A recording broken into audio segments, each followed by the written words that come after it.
Hey everyone, it's Tina here, and today I want to semi-officially welcome you to Ferrari Reef, where I'll be vlogging my reefing journey from start to finish and showing you everything in between and sharing it with all you guys.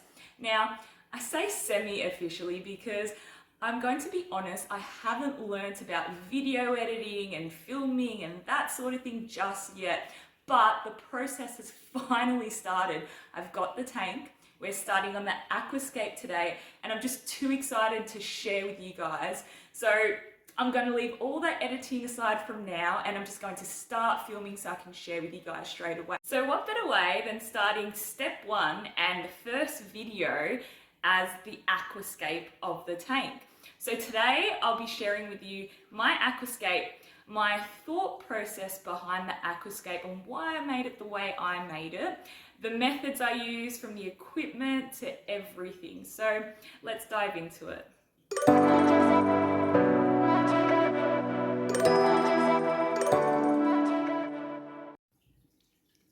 Well, you can't get the job started without equipment. So what we have here is a tape measure and some masking tape, and that's going to be to mark out our boundaries of our tank. Over here, we have a hammer, chisel, screwdriver, and that's to smash up the rock just to get some irregular pieces, which are actually going to be very useful for us.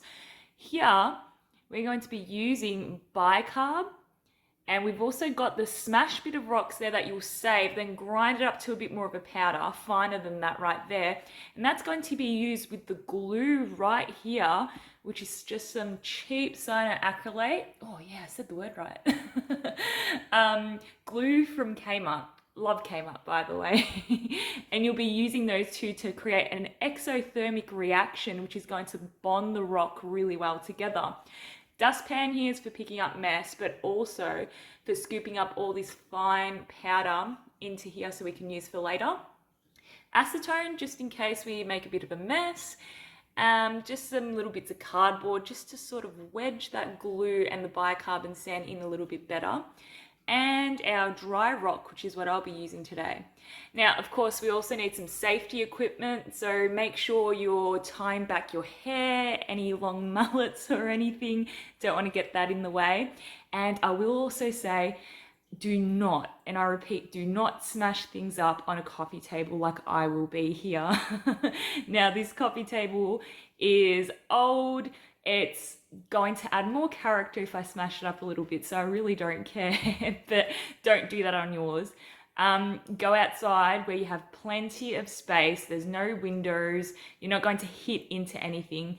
Do not put any stuff on something that you want to keep in good condition. Don't follow what I do here. Start by using your measuring tape to map out the space of your display tank. Know your height, width, and length measurements. In my case, the tank will be 120 centimeters long by 50 centimeters wide and 55 centimeters tall. You can use 3 little bits of tape to mark out the central starting points if it makes it easier. Mark it to the internal tape boundary so the space you'll know to use is all on the inside of the tape. You can also create a 3D tank shape by using PVC pipes or cardboard rods if you like, but I like to use what's on hand. You can pull up and adjust the tape as you need to. You can also mark the 50% height mark of the tank, or make it a little bit higher if you like. Just make sure you account for coral growth.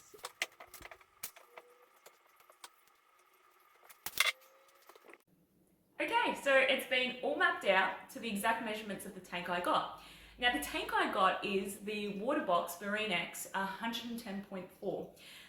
Aside from it being a gorgeous looking tank, aesthetically pleasing and what I want, sturdy build, the thing I love about this tank is it's just going to go perfect with the space I've got. So it's like it was made for the area. The measurements are exactly what I wanted.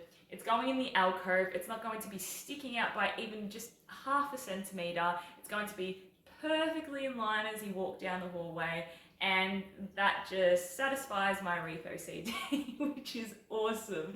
So it's going to look absolutely great once it's in there. Can't wait to get it in. So with the scape here, now that we've got this area mapped out, what you sort of want to do first is have a bit of an idea of what you want and what you're going after. So first of all, that's deciding what sort of tank you want. In my case, I want a full mixed reef. So LPS, softies, SPS, and NPS in there. So with that in mind, I have to create a structure that's going to be actually functional for all those corals that I want to put in.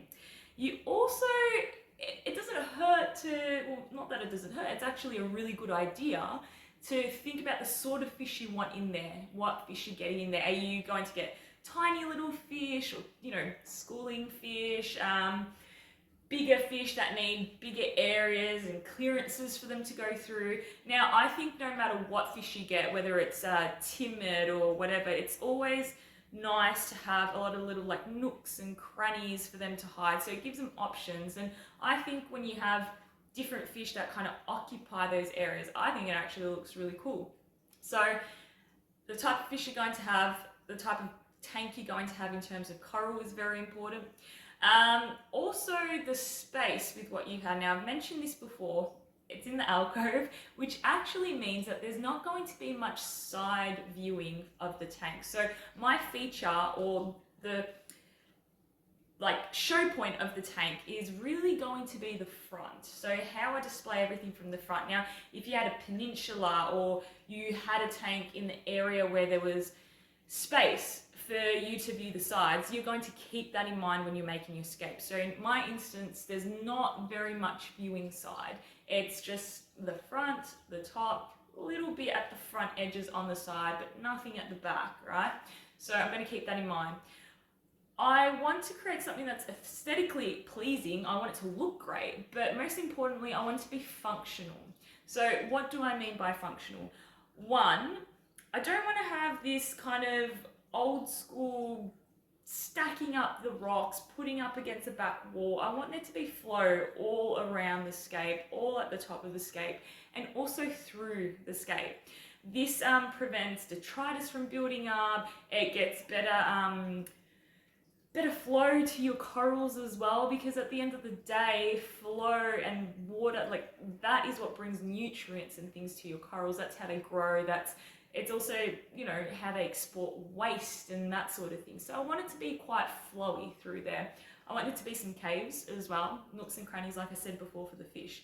So I want it to look good, but I want it to look more so better when there's actually corals on it. I'm not too phased about it looking like a great sculpture, piece of art. Like, that is really cool, but it's more about the functionality for me. So you also want to be looking at the scape from the top, and you want to create a lot of light surface area.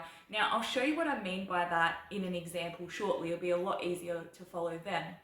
You want to make sure that aside from clearance for flow around the scape, you want to make sure it's clear from the glass. You want to be able to clean your glass, and you also want it to be clear for coral growth as well, because you need to incorporate that into your plans. So in keeping with the theme of planning for the type of coral you're going to have, you might want to also mark a 50% line from the height of your tank. Now, I sort of built my scape up to around there, a little bit past it, because I'm going to be having a lot of SPS at the top of the tank, and I want to have a lot of room for them to grow upwards. That's one of the perks about having a big tank now. I can let things get really, really big. I'm excited about that. So I want it to grow upwards, and I want it to have enough room for that. There is also the type of rock you're going to be using. So in this case, I'm using dry rock. I've used live rock previously, but whatever you use, there's so many options, which is great. But whatever you use, just make sure you avoid getting heaps of excessive chunky big boulder pieces. They're not super useful unless you want to do that old school stacking method that we were talking about before. Now, by all means, get a couple of those pieces, but I like to stick to more the flatter pieces, the foundational pieces, because you can break those up a little bit better, you can flip them around. Shelf pieces aren't bad as well. And yeah, have some boulder pieces as well to smash up and to also use for your scape as well. Above all, you want to make it your own. So make it your own piece. You need to be happy with it, which also means don't rush it. So planning is super important, but also take your time with it. I know sometimes you get excited and I feel you, trust me, but you need to take your time with it, you know. Make sure you're happy with the end product. Make sure it's your own. What really helps as well is planning. So make sure you plan and just have a lot of fun with it. Enjoy the process. So when I'm talking about visual examples, I like to show something visual. So like you can see here, this is a bit of a poor example, but you'll get the idea once I start explaining. So here is an arch. When you're making your scape, you want to make sure that you look at it from the top because you want as much surface area as possible for light to hit the coral, as that'll give you more options to place coral. So looking at this from the front, it looks like an arch, right? But, a poor arch, but if you look at it from the top, as if you were the light unit, that gives you a few spots on the side and all at the top of the arch to put things on. So let me show you another example of what I want to try and create. So again, this isn't the best example, but it will become more apparent as we go and do the scape. So this again is the same rocks, another arch. From front on looks like an arch. But if we go down to that bird's eye view again, or up to the bird's eye view, I should say, see how here there's just so much more surface area from light bouncing up at the top. You've got more options here to put coral here in this area on the arch, and see how this is sort of leaning back that way. That just gives you much more options. So when you're doing your scape, you always want to look at it from the top as well.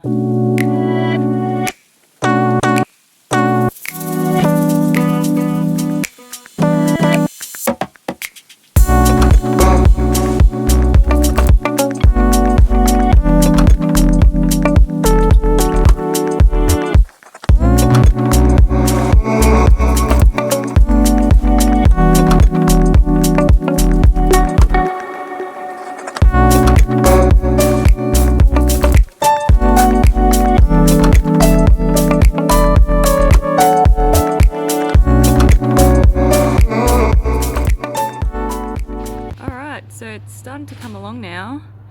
It's starting to do little bits that I'll join together. So I've actually opted for using bicarb instead of the sand for now. And then, I mean, it's a fine sort of grain. It will hold really, really well. Most people do it with bicarb. And then just for the aesthetics, because you get this white sort of glistening look over it and it looks a little bit unnatural. What I've done is I've actually just use the crushed sand at the end of it to put it on top of those areas to not only reinforce it, but to also make it a little bit more natural and blended. So I'm going to try and see the bicarb here, like it's actually got some chunks and stuff, which sort of works really well for packing in areas. But as you can see, it's already really, really strong. I haven't even let it set, but it's really, really, really strong. So I'm going to try and see if I can show you how to do it. So this is the other side. I've flipped it around. Now you want to do it in bits and pieces so you can flip it around and reinforce the other side to make it nice and strong. So what I'm going to do is I'm going to grab some of the bicarb here. I'm actually going to grab something that's a bit more chunky like this. You know, it like breaks up like that. That's it. And I'm going to wedge it right in there, because it's a bit more solid. It just sort of makes it easier to hold in there rather than just having the powder. Sorry, there we go. Then all you do is literally get the glue and let it drip all in that area right there, and it just sets it really, really nicely. Add another layer. More glue, layer, glue, keep reinforcing it. But that's pretty much the method right there. And then you can use some of the sand to cover it up, just so it looks a little bit more blended and natural. So this bit here is actually nice and heavy. You want heavy foundational pieces. A lot of this isn't going to show, it's going to be buried by sand because I'm using sand. But you want it to be nice and flat like this at the bottom. So it just gives it that real good stability there. really good. So I'd let this set a little bit more, but let's just test that out there. So that's nice and strong right there. Check that out.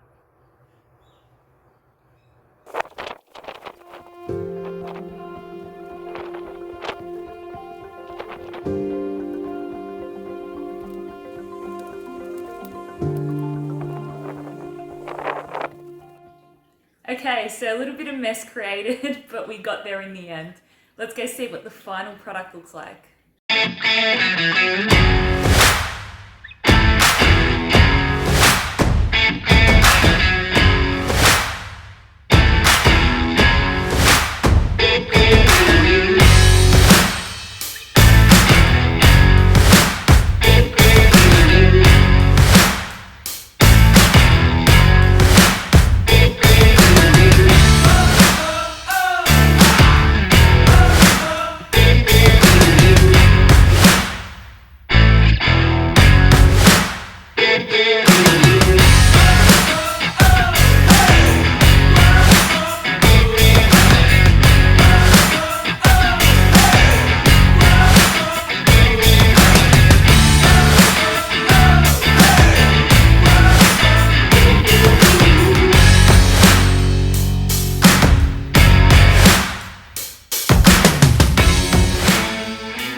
So there you have it. The Scape for Ferrari Reef has finally been done, and I cannot wait to get it into that tank, to get the tank up and running, cycling and get it going. So like I said before, it's not like the craziest, most artistic looking piece, but it's functional in the way I want it to be functional, and I'm very happy with the way it has turned out. Now, if you're still here to the very end, I just want to say thank you, thank you, thank you so much for sticking it out and watching the whole video and for being interested in my reefing journey. It really does mean a lot to me. Now, I can't wait to film more videos, hopefully get a little bit more into it now that I'll actually have content, learn a bit more about the filming process, and be pretty cool to like go back and see how I did things, even just for myself, just to see what things might have changed down the track and how I viewed things and how I did things. So thank you so much. Again, really appreciate you sticking out to the end. Don't forget to like and subscribe if you want to watch more of my reefing journey, and so you get notifications of when I put new videos up and the next step of my build. Thank you so much again. Until next time on Ferrari Reef. Bye for now.